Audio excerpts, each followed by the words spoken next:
All right, good morning. Hopefully everybody had an easy Monday and was able to figure out things for your classes that you had on Monday and Wednesday yesterday. So today we're going to talk about a few things. The first thing is Google Classroom, and the second thing is your reading response and some 10 elements of a mystery story as we go through here. So simple stuff to talk about. Really easy, really simple. Um, I really hope that your quarantine is going as best as it can. And as we move through this, the idea is simple tasks for me um, that so that you can do this successfully. Okay, so I'm going to share my screen with you.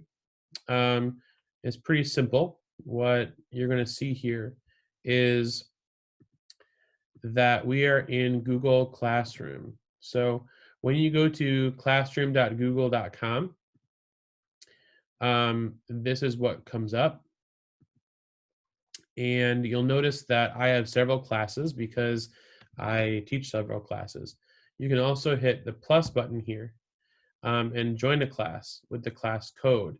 I'll put the class code up here in a second. Most of you that are here, I'm sure have already signed up for Google Classroom, but there are some people that haven't, of course.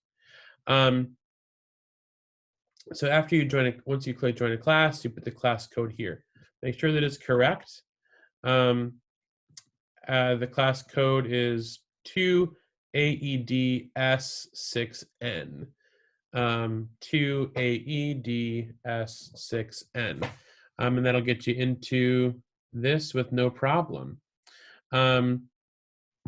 So there's that. The places that you have to be familiar with Google Classroom are pretty simple. The first is the stream.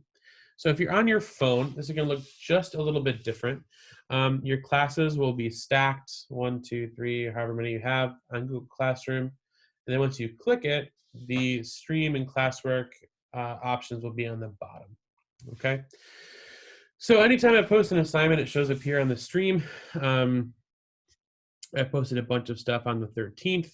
And then I posted this, welcome back here at 8 o'clock this morning. Now, I'm not going to read that directly to you. Everybody can read. It's pretty much basic stuff. The other part here is classwork. And this is where the most of your time will be spent in Google Classroom. There are two different topics here. The first one is assignments. The second topic is course materials. Excuse me. So I have the option here to use to view all topics. I also have the option to look at just assignments or just course materials. I'm not sure how that looks on the phone, but I would just keep it on all topics. So you'll notice that I have three things here that are just materials. The materials look like a book with this nice ribbon bookmark here. So let's take a look at the PDF. So when I click it, it just is this nice drop down on the desktop. I'm sure it's very similar on the phone app. So I have here finished dates for each of these. Whoa. Okay, finished dates for each of these. CC1 needs to be finished by 4/20. So you click on that, and it opens up the PDF for the Cuckoo's Calling. Now, this class talked about the Cuckoo's Calling before break. So many of you, I'm sure, are ready and aware about that. If not, I did send out a survey on Sunday, and overwhelmingly people chose this book. It's a great mystery book. It has to do with the supposed suicide of a model and a private detective and a secretary figuring out if she was really murdered or not. It's a great book. So as you scroll down, it takes you right to the prologue and then into chapter 1. Okay. So I just want to stress this is that the entirety of this PDF by next Monday. So call it 11 pages a day, not too much. Simple stuff. You're just reading it and you're going to respond when you're finished with the reading. So I don't really expect people to be turning in their reading response until I would say Friday or Saturday. So let's talk about the next resource here for you. The next resource here is the audiobook. Now, y'all know how I feel about audiobooks, but I know this is a tough time for everybody and that listening might be easier. This audiobook is really good. This is the actual audiobook that somebody put on YouTube. I don't know how long it's going to last up there, so um, you know, get to listening if you're going to listen. So link is here. You just click on the link, and it actually opens it up The kind you took right in Google Classroom, which is awesome on the desktop at least. It might open up to something else if you are. It might open up to something else if you are on the app. Okay, but there's that. So the part 1, part 2, and part 3, they don't match up with our PDFs, but the part 1 PDF ends with part 2, chapter 6. So if you're listening and you're like, oh, I'm on part 2, chapter 7, okay, then you've listened too far. Hit pause and come back to it. Okay, pretty simple. So there's that. So simple. Reading reflection. We've got 19 people in this class right now. We're missing about 8 folks. And so what I've done here is, if you look at the assignments, I said after reading section 1 of the text, choose one of the questions on the attached document to answer. Be sure to use Google Drive to answer the questions. So I attached the PDF here as well. And here's the reading reflection. So you click on it. If you're on a desktop, it takes you right to the Google Docs page. If you aren't signed into Google already, which you should be if you've already gotten onto Google Classroom on a computer, it'll ask you to sign in. Otherwise, it'll take you right to a document. So it says in a paragraph, 8 to 10 sentences, choose one of the following prompts to answer based on your reading of the first section of The Cuckoo's Calling by Robert Galbraith. These are reflection paragraphs. Think of them as journal entries. So you don't have to do textual evidence in these reading reflections. You certainly could. If you want to, don't stop yourself. But these are basic, generic questions that can easily be written about in 8 to 10 sentences. Excuse me. Okay. What you're going to do is you're going to put the cursor below this line. And if you want to answer number 5, you just type the word 5, so I know, and then just start writing. Okay. From there. If you're on the phone, there's one extra step. So if you go back to the classwork and you click on the reading reflection, it'll take you to, let's call it an image of that document. In order to edit it, you have to click in the upper right-hand corner. There's a box with an arrow heading up and to the right. You click that, it'll take you to the Google Docs app. I imagine there's a button that says turn it in. Enough people have turned in other work that makes me think that it must be easy to figure out. That's the side of things that I'm not certain about. So when you're finished, there must be some way to turn it in. If you figure that out, let me know, and let me know what it looks like on your end. Okay? So there is Google Classroom. I'm going to stop the share for a second and unmute everybody. Unmute. Are there any questions about what I've explained so far? No. We're pretty good, right? Okay. So the last thing I want to talk about today is the 10 elements of a mystery story. So I'm really happy you guys chose this mystery, really because it's a really good book, but also because we absorb things that are mysteries all the time. Almost every TV show that you watch is some sort of mystery. Criminal Minds, NCIS, the Chicago PD, Med, Chicago Fire, Empire, How to Get Away with Murder, Riverdale, right? Anything is a mystery, right? And the same thing is true for books, right? If you think about Cuckoo's Nest, is McMurphy really crazy? It's a mystery, right? Did Tom Robinson assault Mayella Ewell, right? It's a mystery, okay? So there are 10 elements of every mystery story, and we're going to talk about them now. So I go over here to the elements of a mystery story. This is quizzable information. So if you want to take some notes while I talk, you can do that.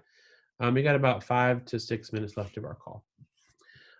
So mystery stories started in the middle 1800s, and the person credited with starting a mystery or a detective story is Edgar Allan Poe. You've read him before. You've read The Cask of Amontillado. I'm sure you've read The Raven. But he also wrote a short story called The Murders in the Rue Morgue. And that is credited with being the first mystery detective story. But everything's evolved since then. So the first thing that you need in a mystery story is a strong hook. A great mystery should invite the reader to try to solve the crime, and a great opening is critical to piquing their interest. In the opening of The Cuckoo's Calling, we have somebody who has fallen to their death by, according to the police, an apparent suicide. Her name is Lula Landry. She's a supermodel. And so there's the streets filled with paparazzi, and there's two detectives there that are talking. So that strong opening, right? That it's sort of a violent opening, right? This person here on the ground. But think about any TV show you watch, or any like NCIS or Law and Order, or something. It always starts with the finding of the body, right? So that's how this book opens. And then you meet the two main characters later. We'll talk about them in a moment. Number 2, an atmospheric setting. The Cuckoo's Calling takes place in modern day London. We may not be familiar with London, but we're going to take a tour of some of these locations in class, either this week or next week. So I'm going to use some Google images to show you what these places look like, so you can have some more visual. Oh my gosh, some more visual stuff in your mind. Okay. A crime, of course, in a mystery novel is the event that fuels the plot in the story. It's revealed in the first chapter, and it creates a central conflict that launches the investigation, sending the main character on their quest and spurring the narrative forward. Okay, excuse me. A sleuth, and this is what I love about this story. At the heart of every great mystery is a main character determined to solve the crime. This story has 2 sleuths. Sleuth is just another way to say detective. So if you think about, so there are 2 main tropes. A trope is like an archetype. You have like a private detective or a police detective. Those are professional sleuths. And then you have somebody who just wants to figure out what happened. That person is an amateur sleuth. So like a newspaper reporter, a high school student, people that aren't actually detectives. And this story has both. The main character of the story, his name is Cormoran Strike. What a weird name, right? And he is a private detective who's down on his luck. He's got no money. He's living in his office. His secretary shows up on the first day of this story as a temporary secretary. Her name is Robin Ellicott, and she's always wanted to work in some kind of agency like this, or do this type of work. So you've got the amateur sleuth in Robin, you've got the professional sleuth in Cormoran Strike, and they work together to solve the case. Okay, it's a great pairing. A villain. Okay, it's called a whodunit because you got to figure out who did it. And every story has a villain. This villain isn't revealed until the very end of the book. Narrative momentum. Just like this video, it's getting faster and faster. And a mystery plot is in constant motion thanks to the cat and mouse narrative thread. So, this book itself has 5 sections, and, it picks up the speed towards the end of each section, especially the very end of the novel. A trail of clues. This is what brings you in as your own sort of amateur sleuth, right? Clues are the literary element that allows mystery stories to engage readers on a deeper level than other types of fiction. The reader becomes an amateur sleuth. So the more things that are collected, the more things that are talked about in the story, the more you are brought in. Like, oh no, I think it's this. I think it's that. No, it was this person. And you're proved right or wrong as it goes along. Of course, we know what foreshadowing is. Mysteries often drop these hints, often in the first, second, or third chapter. Pay particular attention to any time you meet a character, definite clues that are thrown in there. Last two here, we have red herrings. Red herrings, what an odd name, but they are essential elements to a mystery, and they are false clues that build tension by creating other suspects and distracting the detective or leading them astray. So, you've watched these shows on TV, and all of a sudden you've got four suspects, and at the end, right before a commercial break, there's a new clue that points to them, or they figured out the clue that they had been following was actually a red herring and didn't prove what they thought it proved. That's what a red herring is. They place extra emphasis on the object, event, or character that catches the reader's attention and makes the element seem more significant than it really is. Okay. The last thing here is a satisfying ending. The ending of a story often involves another twist. I just finished the Amazon series Hunters, and there was a huge twist in the last 10 minutes of that series. It was really great, and I didn't see it coming, and I usually can. The ending should also provide an alibi for any other suspects to strengthen the identity of the real killer and eliminate doubt, tying up loose ends. So when they figure that is a satisfying ending, they figured out the motive, and everything that happened. Okay, so those are the 10 elements of a mystery story, and there'll probably be a quiz on those next week. So things that you should be aware of. Number one, you're reading the entire PDF before you respond to the reading reflection. You're responding via Google Drive, and then I'll be grading those as soon as they come in. And it gets returned on Google Classroom as well. It's super easy. My theater kids have already turned work in. So if that's that, I'm going to stop recording, and I will take some more questions.